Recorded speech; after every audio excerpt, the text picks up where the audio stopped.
یاد رکھیں مجھے نہ MLC بننا ہے، نہ مجھے MLA بننا ہے، نہ سیاسی کسی عہدے کو لینا ہے. کھلے طور پہ میں آپ کے سامنے کہہ رہا ہوں. بنگلور سٹی جامع مسجد کے خطیب و امام مولانا مقصود عمران رشادی نے ایک بار پھر واضح کیا کہ وہ MLA یا MLC بننے کی ہرگز خواہش نہیں رکھتے. جی ہاں، مولانا مقصود عمران رشادی نے صاف طور پر کہا کہ وہ نہ MLA بننا چاہتے ہیں اور نہ MLC اور نہ ہی کوئی سیاسی عہدے کی خواہش رکھتے ہیں. 12 جون بروز جمعہ بنگلور کے چنپا گارڈن میں Bangalore city police traffic warden organisation کی جانب سے منعقد کی گئی تقریب سے مولانا مفتی مقصود عمران رشادی نے خطاب کیا. حج کیمپ میں خدمت انجام دینے والے والنٹیئرز کی خدمات کا اعتراف کرتے ہوئے انہیں رہبر حجاج ایوارڈ سے نوازا گیا. اس موقع پر مولانا مقصود عمران رشادی نے امارت شریعہ کیا ہے، امارت شریعہ کرناٹک کے کیا اغراض و مقاصد ہیں، اس پر روشنی ڈالی اور واضح طور پر کہا کہ سیاسی عہدہ حاصل کرنا ان کا ہرگز مقصد نہیں ہے. نو ڈاؤٹ مولانا مقصود عمران رشادی کے کئی بڑے سیاسی لیڈروں کے ساتھ گہرے تعلقات ہیں. سیاسی لیڈروں کے ساتھ آپ کا اکثر اٹھنا بیٹھنا رہتا ہے. اس بنیاد پر سماجی حلقے میں کئی طرح کی باتیں کی جاتی ہیں، لیکن مولانا مقصود عمران رشادی نے واضح طور پر کہا کہ وہ نہ MLA بننا چاہتے ہیں اور نہ MLC اور نہ ہی کوئی سیاسی عہدے کی خواہش رکھتے ہیں. جنوبی ہند نیوز رپورٹ. دوسری بات، مجھے چونکہ اس وقت ہمارے جناح صاحب نے کریم کو جمع کیا ہے، ایک اہم ضروری بات بھی آپ سے کہنا چاہتا ہوں. میرا کہنے کا بالکل قطعاً ارادہ نہیں تھا. آپ میں سے کتنے احباب امارت شرعیہ کرناٹک کے نام کو جانتے ہیں؟ امارت شرعیہ کرناٹک، ذرا ہاتھ اٹھائیے. اکا دکا لوگ جانتے ہیں. یہ امارت شرعیہ کرناٹک ہے کیا؟ جی ہاں، ایک باڈی ہے. یہ باڈی امیر شریعت کو طے کرتی ہے، پھر امیر شریعت کے ساتھ رہ کے کام کرتی ہے. پہلے حضرت علامہ شاہ ابو سعود صاحب رحمۃ اللہ علیہ ہماری اس ریاست کے امیر شریعت اول بنے. ان کے دنیا سے تشریف لے جانے کے بعد حضرت مفتی محمد اشرف علی صاحب رحمۃ اللہ علیہ دوسرے امیر شریعت بنے، اور اس کے بعد تیسرے امیر شریعت حضرت مولانا صغیر احمد خان صاحب رشادی رحمۃ اللہ علیہ بنے. اب آپ کے بعد امیر شریعت بننا چاہیے تھا، لیکن یہاں گنجائش یہ رکھی گئی کہ اگر ایک جماعت کو بھی ترتیب دینا چاہیں، یہ ٹیم ترتیب دے سکتی ہے. جو باڈی ہے وہ باڈی اس جماعت کو بھی ترتیب دے سکتی ہے، اور اگر پھر سب مل کر یہ امیر شریعت کو طے کر لیں تو یہ ان کے لیے بھی گنجائش ہے. تو الحمدللہ اللہ کا شکر ہے کہ امارت شرعیہ کرناٹک نے 3 علماء کو اس کام کے لیے منتخب فرمایا. ایک حضرت مولانا مفتی محمد شعیب اللہ خان صاحب مفتاحی دامت برکاتہ، اور دوسرے حضرت مولانا مفتی افتخار احمد صاحب قاسمی دامت برکاتہ، اور تیسرے مجھے آج اس کو بھی مقرر کیا ہے اور طے کیا ہے. یہ اللہ ہی کا شکر ہے. اب یہ امارت شریعہ کرتی کیا ہے؟ کیا ان کو ووٹ دو، ان کو ووٹ دو، یہ کام کرے گی؟ یا ان کو MLA کھڑا دیں، ان کو MLC بنا دیں، یا میں خود جا کے MLC بن جاؤں؟ اس کام کے لیے ہے. یاد رکھیں مجھے نہ MLC بننا ہے، نہ مجھے MLA بننا ہے، نہ سیاسی کسی عہدے کو لینا ہے. کھلے طور پہ میں آپ کے سامنے کہہ رہا ہوں. ہمارا مقصد کیا ہے کہ ہم شریعت میں لوگوں کی رہنمائی کریں. ہاں، اللہ کے رسول علیہ الصلوۃ والسلام سیاست میں بھی رہنمائی فرماتے تھے، غیر مسلم وفود کی بھی رہنمائی فرماتے تھے، مظلوموں کا بھی ساتھ دیتے تھے، یتیموں کا بوجھ بھی اٹھاتے تھے، بیواؤں کا بھی ساتھ دیتے تھے. اور اگر کوئی جس کے پاس کچھ کھانے کے لیے نہ ہو، میرے آقا صلی اللہ علیہ وسلم اس کے لیے کھانے کا بھی نظام بنا دیتے۔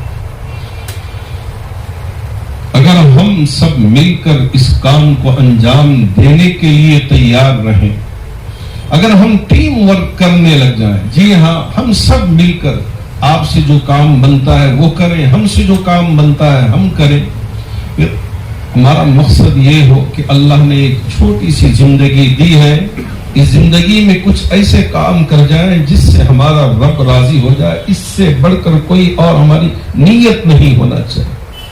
یہ عہدے اور یہ ساری چیزیں یہ سب اللہ ہی کی طرف سے دینے والے ہیں، ملنے والے ہیں۔ قل اللہم مالک الملک تؤتی الملک من تشاء وتنزع الملک ممن تشاء وتعز من تشاء وتذل من تشاء بیدک الخیر انک علی کل شیء قدیر۔ تو بس اب یہاں آپ یہ ذہن میں رکھیں کہ اللہ رب ذوالجلال نے آپ کو اس کام کے لیے منتخب فرمایا ہے۔ اگر اللہ چاہتے تو آپ کو بھی ادھر ادھر دوسرے کاموں میں لگا دیتے اور آپ بھی ان کاموں میں پڑ جاتے، لیکن اللہ رب ذوالجلال نے آپ کو حاجیوں کی خدمت کے لیے منتخب کر لیا۔ جی ہاں، وہاں ٹریفک کے اصولوں کو جس طرح سے کنٹرول کرنا ہے، اور پھر لوگوں کے درمیان میں اگر انتشار ہو تو اس کو کس طرح سے کنٹرول کرنا ہے، اور اگر کوئی اونچ نیچ ہو جائے تو اسے کیسے قابو میں لینا ہے۔ اللہ نے آپ جیسے ماہر لوگوں کو یہ ہنر دیا ہے، اور آپ احباب سب مل کر اتحاد کے ساتھ اس کام کو انجام دیتے ہیں۔ اس کام کے کرنے پر میرا دل چاہ رہا ہے کہ آپ سب کو سلیوٹ مارتے ہیں، لیکن آج میں آپ کو سلیوٹ مارتا ہوں۔ جی ہاں، میں آج آپ کو سلیوٹ مارتا ہوں۔ آپ کی خدمت بہت اونچی ہے، اللہ آپ کی اس خدمات کو اپنی بارگاہ میں قبول فرما لے۔ نہ ہم کوئی آپ کو کچھ دے سکیں گے، نہ کوئی کچھ اور دے سکے گا، دینے والی ذات اللہ کی ہے۔ اگر اللہ نے ہم کو دے دیا اور اللہ ہمیں یہاں سکون کی زندگی دے دی اور آخرت میں اللہ نے ہمیں کامیاب کر دیا، اور جاؤ بغیر حساب کے ہم نبی کے ساتھ بھیج رہے ہیں، نبی کے جوار میں چلے جاؤ، اس سے بڑھ کر اور کوئی ہماری کامیابی نہیں۔ اس لیے نیت یہ رکھے، مجھے یہاں کوئی بلا کر کچھ کرے نہ کرے، مجھے اس سے کچھ لینا دینا نہیں۔ میرا نام ہو رہا ہو نہ ہو رہا ہو، مجھے اس سے کچھ لینا دینا نہیں ہے۔ اگر میرا اللہ میرے ان کاموں سے راضی ہو گیا، میرے آقا صلی اللہ علیہ وسلم نے زمزم کے اس کنویں میں، میں بھی اس کو دیکھا ہوں، جب پہلے کھلا تھا، جب میں گیا تھا 1999 میں، نیچے جا کے بوڑی میں چہرہ ڈال کے دیکھا کہ کیسے جھروں سے پانی آتا، اپنی آنکھوں سے دیکھا۔ ہاں، وہ زمزم جہاں سے اتنا پانی نکلتا ہے، میرے آقا صلی اللہ علیہ وسلم کا لعاب اس میں مل کے، اس سے بڑھ کر ایک تو وہ زمزم بھی ہے، دوسرا میرے نبی کا لعاب بھی ہے، اس سے بڑھ کر کوئی اور پانی مبارک ہو نہیں سکتا۔ تو اس لیے ہمارے حاجی جا رہے ہیں، وہاں سے آپ کے لیے یہ تبرکات دے دیے، نبی کے شہر کے کھجور دے دیے، بس اس سے بڑھ کر کوئی اور نہ ہم کو تمنا ہے، نہ کوئی اور لالچ ہے۔ اب اجر کیا ملے؟ اللہ ہی اجر دینے والا۔ حضرت عباس رضی اللہ تعالی، نبی کے چچا، کنویں سے پانی نکال کر حاجیوں کو پلاتے، آؤ میں تمہیں پلاتا ہوں، آؤ میں تمہیں پلاتا ہوں۔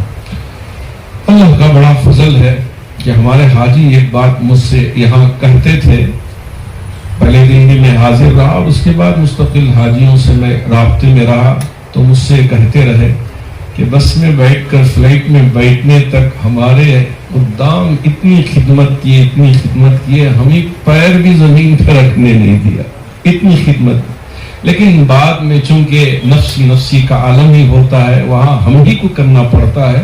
اللہ کا شکر ہے، حج کر کے ہم اب واپس ہو رہے ہیں۔ اللہ ان سب کے حج کو حج مبرور بنا دے، حج مقبول بنا دے۔ ماشاءاللہ آپ خدمت خلق میں ہر ایک بہت آگے رہتے ہیں، پیش رہتے ہیں۔ میں تو سوچ رہا تھا کہ آج مغرب کی نماز پڑھاتے ہی 7:45 کو شارپ پہنچ جاؤں گا، لیکن بنگلور کی ٹریفک بارش کی وجہ سے اتنی درہم برہم ہوئی کہ ہم جس راستے میں بھی گھسے وہاں سوائے ٹریفک کے کچھ اور نہیں ملا۔ اور میں آج آپ کو یہ بھی بات بتا دوں کہ ہمارے گوگل صاحب نے بھی آج ہم کو گمراہ کر دیا، کہا کہ یہاں راستہ آپ کے لیے بلو لائن مل رہی ہے، آپ جا سکتے ہیں، پھر جا کے دیکھیں تو وہ پورا بند ہے۔ لیکن پھر بھی اللہ کا لاکھ لاکھ شکر ہے کہ ماشاءاللہ اللہ رب ذوالجلال نے جیسے تیسے آپ کے پاس پہنچا دیا۔ میں اس کا اللہ کی بارگاہ میں شکریہ ادا کرتا ہوں، پہلی بات۔ دوسری بات یہ ہے کہ یہ خدمت خلق کی جو نسبت ہے میرے اور آپ کے آقا تاجدار مدینہ احمد مصطفیٰ محمد مجتبیٰ صلی اللہ علیہ وسلم کے ساتھ کی نسبت جو ہوتی ہے، بات کیا کہ ہم سب مل کر ایک معاہدہ کریں گے، اس کے بعد اس معاہدے کو کعبۃ اللہ کی دیوار پہ لٹکا دیں گے، کون تیار؟ اب میں آپ سے پوچھنے جا رہا ہوں، سوال کرنے جا رہا ہوں کہ وہ معاہدہ جس کو میرے آقا صلی اللہ علیہ وسلم نے 25 سال کی عمر میں اپنے نوجوان دوستوں کے ساتھ کیا تھا، وہ معاہدہ کیا تھا؟ جی کون جانتے ہیں؟ صرف ہاتھ اٹھا دیں، ہمارے احباب میں سے جو بھی جانتے ہیں وہ ذرا ہاتھ اٹھا دیں۔ جی ہاں، اس معاہدے کا نام تھا حلف الفضول۔ حلف الفضول یہ معاہدہ تھا۔ اس معاہدے میں کیا لکھا گیا کہ ہم ہر ایک مظلوم کا ہاتھ پکڑیں گے۔ بچی کو زندہ درگور کیا جا رہا تھا، یعنی نیچے زمین میں دفن کر رہے تھے، تو ہم اس کو روکیں گے۔ اگر کسی باندی کو مارنا پیٹنا ہو رہا تھا، ہم اسے روکیں گے۔ کیا سب اس کام کے لیے تیار ہیں؟ سبوں نے کہا ہم تیار ہیں، میرے نبی نے کہا تھا۔ تو اللہ کا شکر ہے کہ آج کے دور میں وہی آپ سے اب سوال کرنا چاہوں گا کہ اسی طرح کیا آپ کی یہ ٹیم اس طرح کے کاموں کے لیے تیار ہے؟ ارے ہاتھ اٹھا کے بولو یار، ماشاءاللہ۔ اللہ قبول فرما لے آپ کے اس انشاءاللہ کو، کہ میں اور آپ ہم سب مل کر انشاءاللہ ان مظلوموں کا ساتھ دیں گے۔